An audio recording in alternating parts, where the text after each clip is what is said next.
요한복음 12장 14절 25절입니다. 168페이지 요한복음 12장 24절 25절 한 목소리로 같이 봉독하겠습니다. 시작. 자기 진실로 너희에게 이르노니 한 알의 밀이 땅에 떨어져 죽지 아니하면 한 알 그대로 있고 죽으면 많은 열매를 맺느니라. 자기의 생명을 사랑하는 자는 잃어버릴 것이요 이 세상에서 자기의 생명을 미워하는 자는 영생하도록 보존하리라. 아멘. 예수님께서 직접 하신 말씀인데 사실은 그냥 복잡하게 생각할 것이 아니라 여기 한 알의 밀이 땅에 떨어져서 죽으면 많은 열매를 맺는다 했는데 여기 한 알의 밀은 사실은 예수님 자신입니다.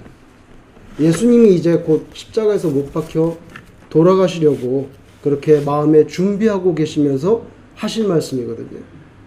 그러니까 본인이 본인 말씀을 하는 거예요. 자기가 이제 죽을 때가 됐구나. 내가 한 알의 밀알이 되겠구나.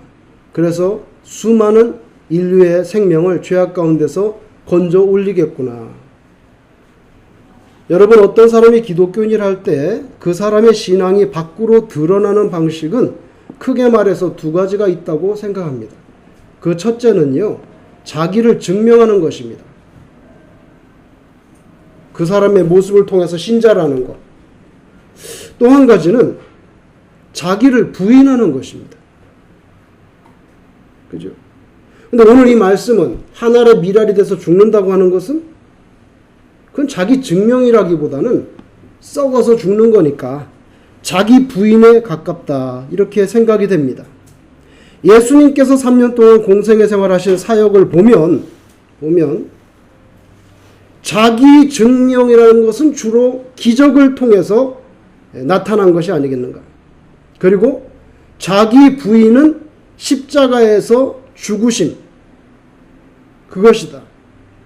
자기 증명, 귀신을 내쫓고 아무도 내쫓지 못하는데 예수님께서 귀신아 나가라, 바로 소리 지르면서 나갑니다. 귀신을 내쫓고요, 병을 고칩니다.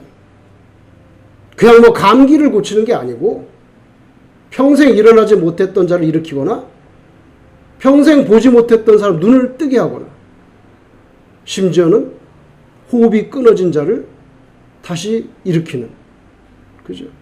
오병이어로 많은 사람을 먹이는 것, 갈릴리 호수를 한밤중에 저벅저벅 걸어서 제자들이 유령인 줄 알고 기겁하게 하는, 또 풍랑을 잔잔하게 하는 그런 기적들, 그건 바로 예수님을 말하면 자기 증명이 아니겠습니까? 메시아인 것, 하나님이신 것. 그런데 그런 기적들을 행하신 이유는 그 기적 자체가 목적이었다기보다는 결국에는 따지고 보면 십자가로 가는 과정이었을 뿐이라는 거예요. 여러분, 기적을 예수님의 사명, 본질로 볼 수는 없잖아요. 그죠? 그렇다면 뭐 유대 땅에 병자는 단 한 명도 없이 수십만을 다 고쳐주셔야지. 그죠? 예수님 만난 사람만 고침 받은 거죠. 그러니까 그거는 전면적인, 그죠? 보편적인 사명이 아니에요.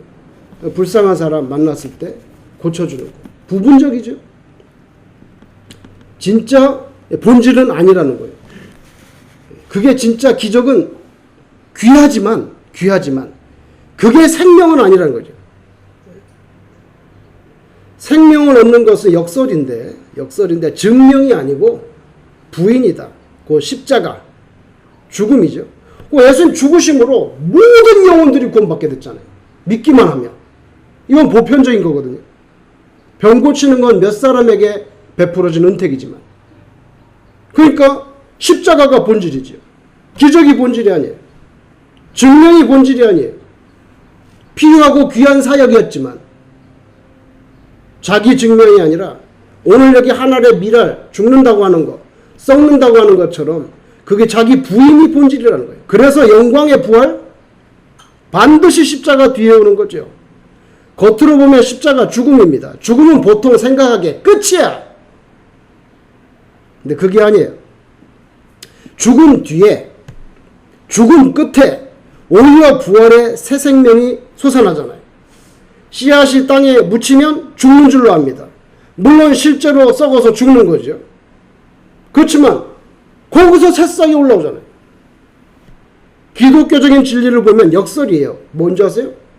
죽음이 죽음이 아니에요. 죽는 게 생명이에요. 이거 역설이죠.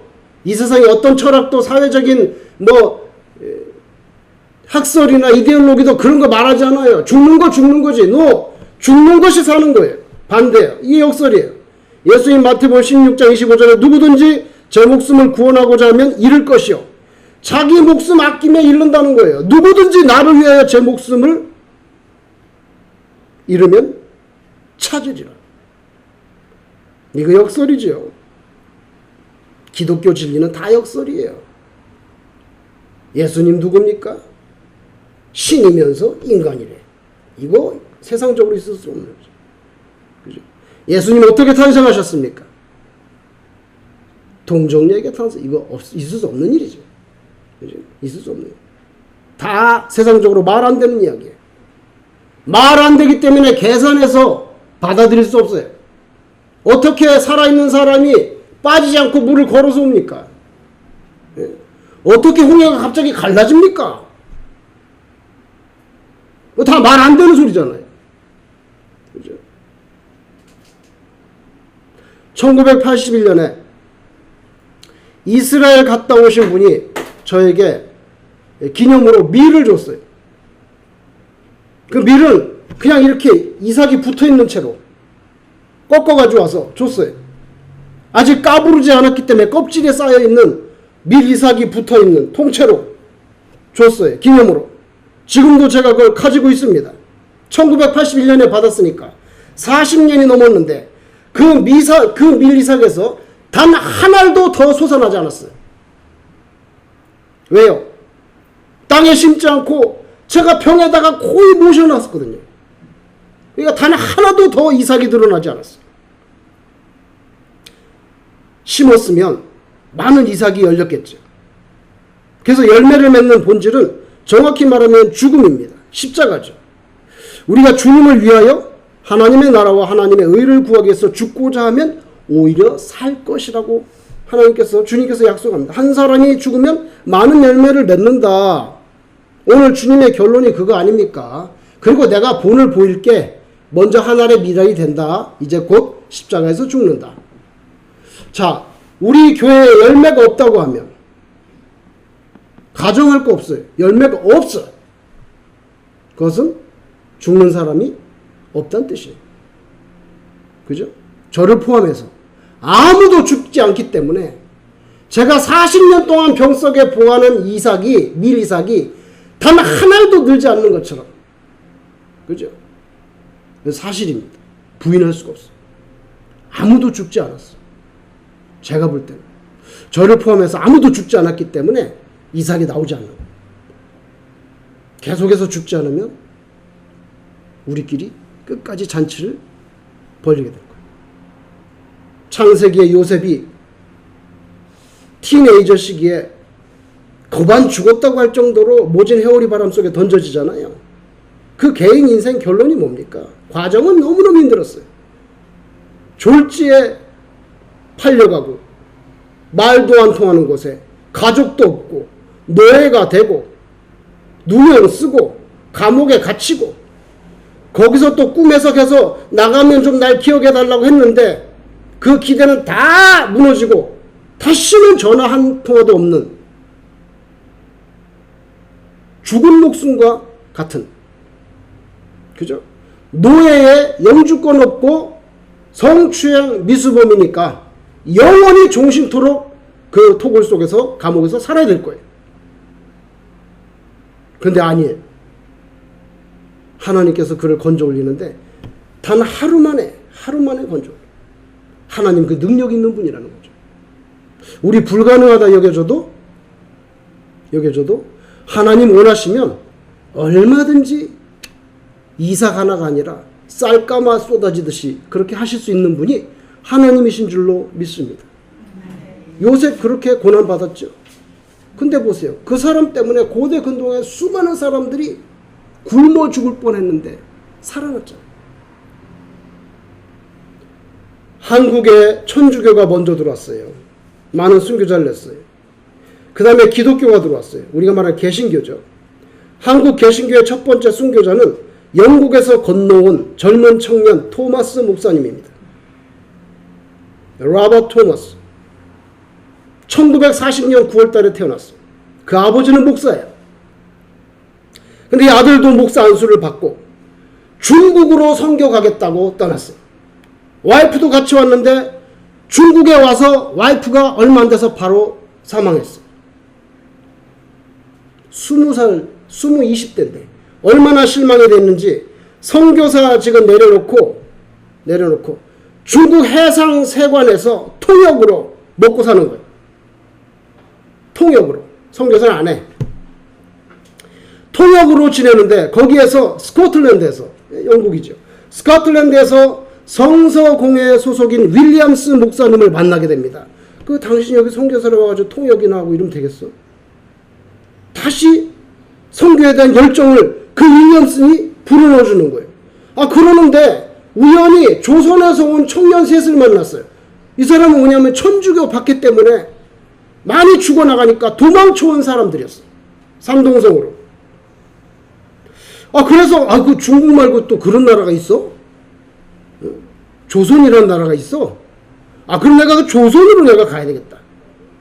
그래가지고 1965년에 9월달인데 한문으로 번역된 성경을 잔뜩 짊어지고 황해도 연안의 창린도라는 섬에 도착했어. 섬에 2달 동안 지내면서 한문으로 된 성경책을 나눠주고 2달 동안 전도하고 다시 중국으로 돌아갔어. 그게 첫 번째 방문이에요. 그리고 두 번째 방문은 딱 1년 뒤에 1866년 9월 달에 조선으로 무역하려고 미국 상선 제너럴 셔먼호가 떠난다는 소식을 들은 거예요. 그래? 그럼 내가 그 배를 타고 나 조선으로 가고 싶어. 그래서 1866년에 제너럴 셔먼호를 타고 무역선인데 그걸 타고 갔는데 이 무역선이 대동강으로 들어와가지고 이제 좀 교역하자 그러니까 조선에서 흥선대원군이 무슨 뚱딴지가 우리는 교역 안 해. 나가라. 안 나가고 버티는 거예요. 나가라고. 왜 남의 나라에서 안 나가는 거예요. 대동강변에 닻을 내리고 버티고 있어요. 그러니까 조선에서는 이제 조선 국민들이 돌을 던지고 활을 쏘고 화승포를 쏘아댔어요. 그런데 이 무역선에도 대포가 있어.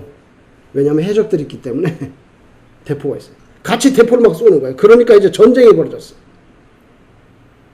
근데 이 와중에 장마비로 대동강에 이렇게 물이 불어 있었는데 장마가 끝나니까 물이 쫙 빠지니까 배가 뒤로 쭉 밀리다가 그만 좌초라고 말았어요. 콱 쳐박혔단 말이에요. 모래톱에. 그러니까 이제 나가고 싶어도 나가지도 못해. 조선에서 골치 아파 이거. 양코배기들이 와가지고 나가지도 않고 대동강변에 딱 버티고 있으니까 그래서 며칠 동안 서로 총질하다가 평양 감사가 박 교수인데 불질러라. 끝장내. 그래서 완전히 불태워버립니다. 완전히 배를 소각시키니까 배에 타고 있던 사람들이 살기 위해서 대동강물에 뛰어들어서 이제 대동강변으로 나오는 거예요. 기어서 나오는 거예요. 기어서 나오는 족족 조선 수군들이 다 칼로 죽입니다. 토마스 목사님도 거기 있다가 어떻게 이거 불이 타니까 나가야 될 거 아니에요. 그래서 성경 몇 권을 끌어안고 강변에 뛰어들어서 대동강변으로 나가는데 나오기 무섭게 조선 수군이 칼로 그 사람 이름이 박충권이에요. 박충권이라는 사람이 그냥 죽였어요.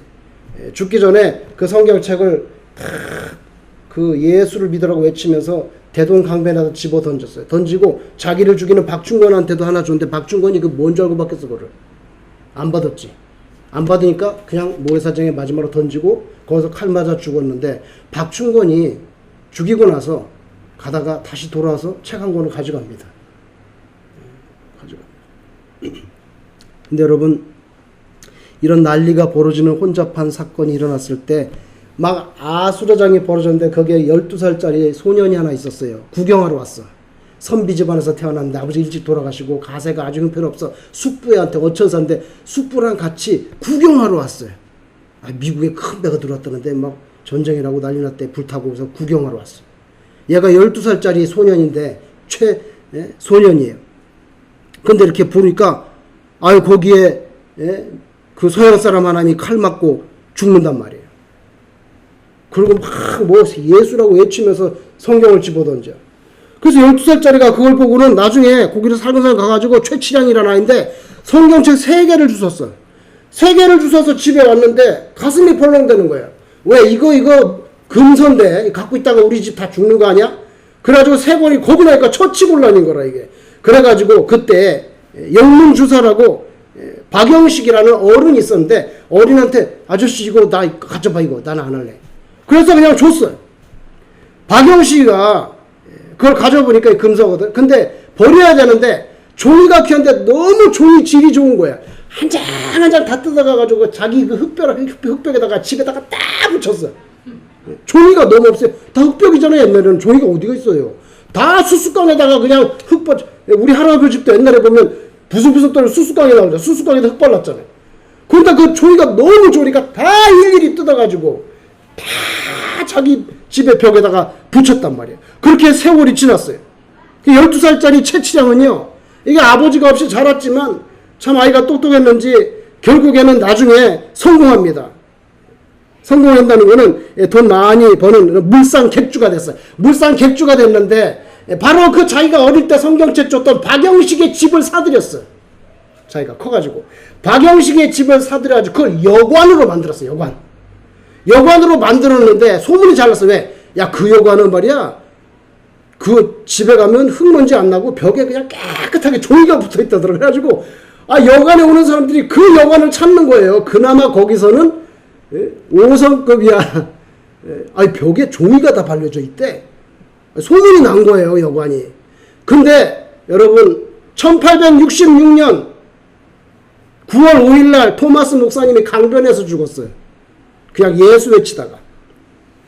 그리고 나서 26년이 지났는데 1892년 겨울에 마포 3열 사뮤엘 마펫 이 선교사가 조사 한석진, 요새로 하면 전도사님 격인 나중에 목사님 됐어요. 한석진을 데리고 이제 평양에 전도하러 온 거예요. 전도하러 왔는데 뭐 여관을 가야 될 거 아니에요. 그래서 소문이 좋은 잘난 게 최치량이가 이거 하는 여관이란 말이에요. 거기는 막 벽이 깨끗하대. 거기 가서 자자고. 딱 와서 보니까 이거 뭐 벽에 한자로 그러니까 성경인 거예요. 한석진이 보니까. 아니 이거 어떻게 성경 중국 성경이 여기 다 있냐고 주인을 불러가 주인이 최치량이에요. 불러가지고 이거 어떻게 된 거냐니까. 이거 내가 어릴 때 이거 박영식한테 내가 줬는데 박영식 그 아저씨가 이거 아까워가지고 다 바른 거라고. 그래서요 그 최치량 그 사람 이제 어른이 됐죠. 어른이 됐는데 이 조사로 따라갔던 이 한석진 나중에 목사님 되신 분이 전도를 합니다. 전도를 해서 이 최치량이가 결국에는 이 마페 선교사님한테 세례를 받아요. 그게 개신교 평양에서 첫 번째 세례를 준 케이스. 그래서 최치량이 예수를 믿게 되고요. 그 박영식도 그래서 소문을 듣고 결국에는 예수를 믿게 됩니다. 최치량이 이제 그 물산 객주가 돼서 좀 경제적으로 여유가 있었나 봐요. 그래가지고 이제 모여서 예배를 드리다가 근처에 널다리골이라고 하는데 홍종대라는 사람이 집을 판다 그래. 그 집 내가 사겠소. 그래서 널다리골에 홍종대라는 사람의 집을 사가지고 그거를 교회로 세웠어요. 그게 바로 널다리골 교회예요. 근데 그게 나중에 1907년에 길선주 목사님이 평양 대부흥을 일으킨 이건 막 세계사적인 그런 역사적인 사건이었어요. 평양 대부흥을 일으킨 장대현 교회의 전신이 바로 이 널다리골 교회. 이게 이 널다리골 교회가 나중에 장대현 교회가 돼요. 그래서 평양에 부흥이 일어나서 평양을 동방의 예루살렘이라고 했어요. 여러분 1893년 6월 달에 널다리꽃 교회에서 이제 개청 예배를 드립니다. 거기에 7명이 모였어요. 개청 예배를 드리는데 7명이 모였는데 그 가운데 한 사람이 누구냐 하면 최치량이야. 12살짜리 그 성경 주웠던 아이. 가가 이제 어른이 돼가지고 7명이 예배를 드리는데 거기 가서 앉아 있었어요. 그래서 나중에는 마포삼열 선교사님한테 세례를 받고 예수를 믿고 장대현 교회의 초대 장로가 누구냐? 바로 이 최치량입니다. 최치량. 어릴 때 숙부하고 따라가서 이렇게 구경하고 있는데 토마스 목사 칼 맞고 죽는 거 보고 그 성경책 주워와서 벌벌 떨다가 박영식에게 넘겼던. 여러분, 그 토마스를 죽인 박충건이라는 사람 30년이 지나서 60대에 예수를 믿고요, 안주교회의 영수님이 됐어요. 영수가 뭔지 아세요? 영수증이 아니고 영수가 뭔지 아세요? 옛날에 영수라고 있었는데 지금 없어졌어요. 장로님 되기에는 뭐 연세가 많다든지 어떤 이유로 장로님 임직을 못 받았는데 장로님만큼 훌륭한 사람, 그분에게는 장로 임직을 못 주고 영수를 줬어요. 그 영수라고 해요. 영수님이 토마스 목사를 죽인 그 사람이 영수가 됐어요. 여러분, 겉으로 드러나는 신앙의 모습, 자기 증명 혹은 자기 부인 두 가지가 있는데 우리는 주로 자기 증명 쪽으로 기울어지기가 쉬워요. 바울이라는 분이 그랬죠, 처음에. 야, 내가 바리새인 중에 바리새인이구만. 내가 공부 많이 했어. 가마리엘 문화에서 했다고 내가. 그리고 난 베냐민 지파야. 베냐민 지파는 이스라엘 최초의 왕 사울왕이 베냐민 지파예요. 명예롭죠. 명예롭단 말이에요. 베냐민 지파, 뭘 그렇게 베냐민 지파 주장해. 우리 이스라엘 최초의 왕 사울이 베냐민 지파라고. 그것도 다 벼슬이 되는 거예요. 베냐민 지파예요. 히브리인 중에 히브리인. 그게 뭔데? 나는 우리 어머니 아버지 다 히브리인이야. 그 당시에는 뭐 헬라인하고 결혼한 사람이 많았거든요. 아니야, 우리는 순종이야, 순종. 순종이야. 히브리인 중에 히브리인. 나 태어날 때부터 로마 시민권 가진 사람이야. 뭐 벼슬이 많아. 처음에 그렇게 주장했잖아요. 그죠?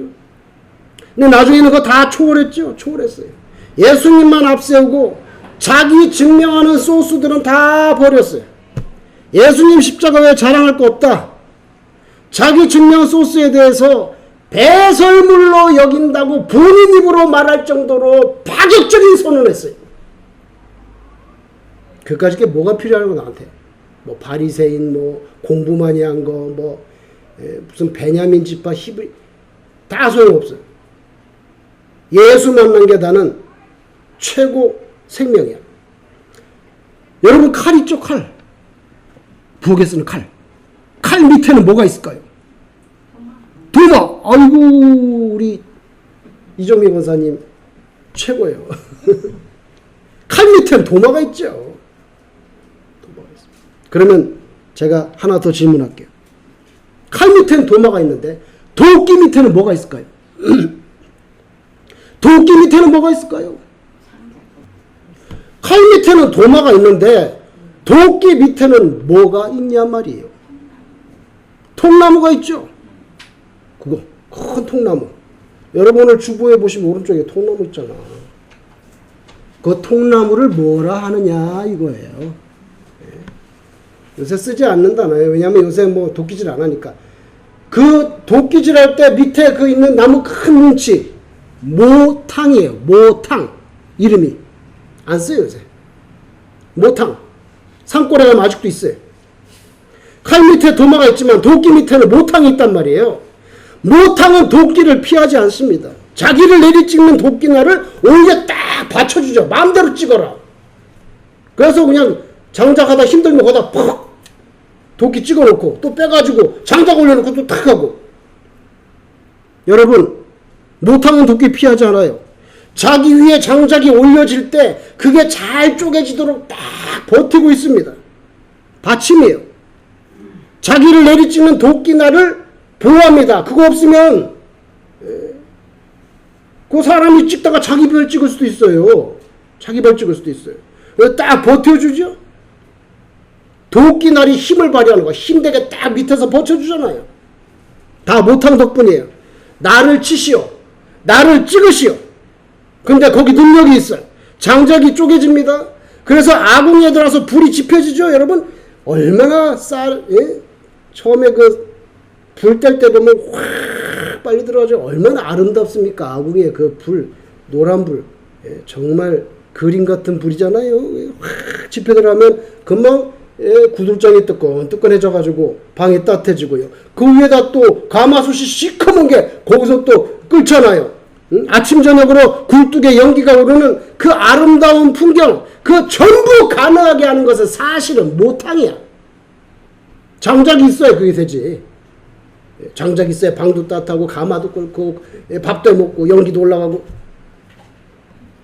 여러분, 모탕이 있을 때 사람이 능력을 발휘하는 거죠. 모탕 없으면 일하려고 해도 도끼날이 나가고 장작 패이지 않고 그럼 밥도 없어요. 구들장도 없어요. 덮일 수가 없어요. 그 모탕의 사명이 그래서 그 허덕스거리게 보여도 허덕스거리게 보이고 별 볼일 없고 썩어 문드러진 것 같아도 그 모탕 없으면 아무것도 안 되는 거예요. 옛날에. 그리고 그 가치가 있어요. 두들겨 맞고 패이는데 아이러니컬하게도 바로 거기에 힘이 있단 말이에요.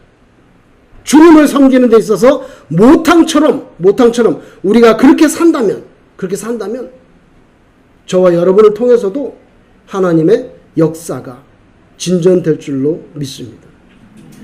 생명 낳기 위한 거, 고통이 있죠. 십자가요. 죽으며. 어머니가 극단적인 상고 없이 아기 태어나는 게 있나요? 육체적인 생명을 낳는 것도 어머니가 상고가 있습니다. 씨앗도 땅속에 묻혀 썩는 그 갑갑함과 고통이 있는데 하물며 불신자를 신자되게 하는 그 영적인 생명을 낳는 일에 어떻게 수고와 노력과 고통과 눈물이 없을 수 있겠는가. 어떤 유명한 목사님이, 한국 사람이 미국에 가지고 식사를 하는데 어떤 젊은 청년하고 식사를 하는 거예요. 젊은 청년은 뭐 하는 사람이니까 자기 나사에 다니는 연구원이래. 아유, 잘 나가는 사람이네. 밥을 먹습니다. 그런데 그 청년이 농담으로 목사님께 하신 말씀. 바빠? 이제 목사님 청년도 너무 바빠요. 뭐 그냥 너무 바빠요. 너무 바빠요. 장가는 바빠서 장가를 못 갔어요. 나사 연구원인데 너무 바빠가지고 장가를 못 갔다는 거예요. 목사님 다 장가 갔지.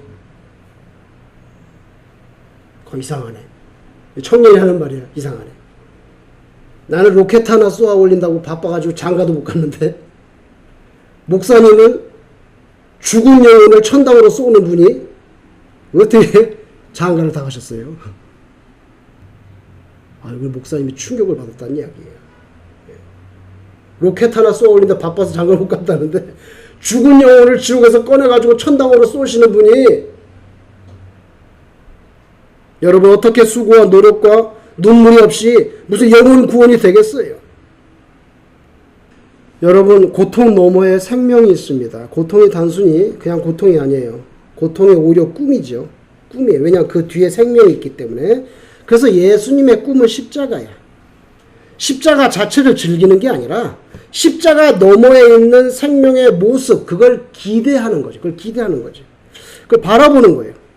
이 진리를 누구보다 명확하게 깨달은 주님의 제자 바로 바울이에요. 갈라디아서 6장 14절 그러나 내게는 우리 주 예수 그리스도의 십자가 외에 결코 자랑할 것이 없으니 그리스도로 말미암아 세상이 나를 대하여 세상에 못 박히고 십자가에 못 박히고 내가 또한 세상을 대하여 그러하니라. 모탕의 삶을 깨달았다고 생각해요. 저는 바울은 아무리 짓밟아도 불평이 나오지 않아. 밥을 굶어도 불평이 안 나오고 채찍을 맞아도 불평이 안 나오고 배가 파손을 해도 불평이 안 나오고 이건 모탕이지 뭐예요. 여러 가지 따져보니 예수님의 십자가 밖에는 생명이 풍성해지고 열매를 거둘 수 있는 길이 없다. 그 결론. 나는 그래서 십자가 외에는 자랑할 게 없다는 거예요. 바울이 걸어갔던 그거 여러분 옛날에는 자기 증명이었어요. 그 사람 신앙. 그런데 예수 믿고 나서는 자기 부인이었어요. 완전히 바뀌었어요. 완전히 바뀌었어요. 실제로 주일하면서 매맞고 죽을 고비 넘겼고 많이 굶었고 오해 많이 받았고 동족들에게 돌팔매질 당하고 감옥에도 갇혔고 그러는 과정 속에서 묵묵히 십자가의 길을 끝까지 걸어갔어요. 완전히 변했어요. 하늘의 미랄이 됐어요. 하늘의 미랄이 됐어요. 저와 여러분도 이 땅에 사는 동안에 하나님께서 우리의 그 생명을 유지시켜주는 동안에 우리가 이렇게 자기 부인하는 하늘의 미랄처럼 그렇게 살아서 열매가 맺혀지면 하나님께서 크게 영광을 받게 될 줄로 믿습니다. 우리가 그렇게 살기를 주님 이름으로 축원합니다. 기도하겠습니다.